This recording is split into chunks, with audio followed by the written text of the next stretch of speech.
আমরা স্পেনের কাছে হারিনি, আমরা হেরেছি নোংরা রাজনীতির কাছে। এই হার শুধু মাঠের 11 জন খেলোয়াড়ের নয়, এই হার সারা বিশ্বের লুকিয়ে থাকা লক্ষ কোটি আর্জেন্টিনা ভক্তের হৃদয়ের রক্তক্ষরণ। মাঠে নামার আগেই তাদের মনস্তাত্ত্বিকভাবে ভেঙে দেওয়া হয়েছিল। মেসিকে তো খেলোয়াড়দের শান্ত করে বলতে দেখা গেছে, সবকিছু ভুলে যাও, আমাদের কাজ শুধু ফুটবল খেলা। কিন্তু যেখানে পুরো টিমের ওপর এক অদৃশ্য আতঙ্ক, ভয় আর মানসিক চাপ সৃষ্টি করা হয়, সেখানে খেলোয়াড়রা খেলায় মনোযোগ দেবে কিভাবে?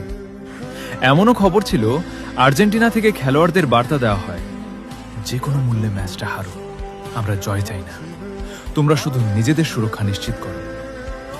এই আতঙ্কের কারণেই দলের মাঝে ঘুরে দাঁড়ানোর সেই চিরচেনা স্পিরিটটা ছিল না।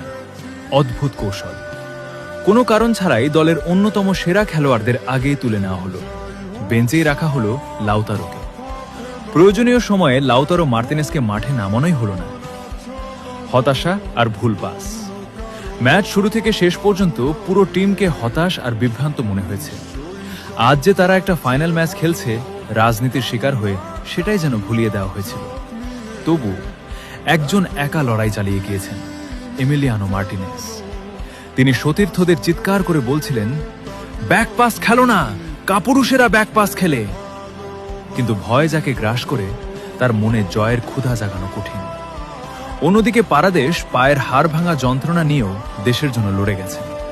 আর রেফারি এনজোকে লাল কার্ড আর একের পর এক বিতর্কিত সিদ্ধান্ত দিয়ে ম্যাচ হারানোর ছক আগে থেকেই তৈরি করে রেখেছিল। বড় মেসি, মার্টিনেজ বা পারাদেশদের মতো যোদ্ধারা যখন রাজনীতির শিকার হয়ে মাঠে অসহায় বোধ করেন, তখন জয় পরাজয়ের চেয়েও বড় আঘাত পায় ফুটবল প্রেমীদের।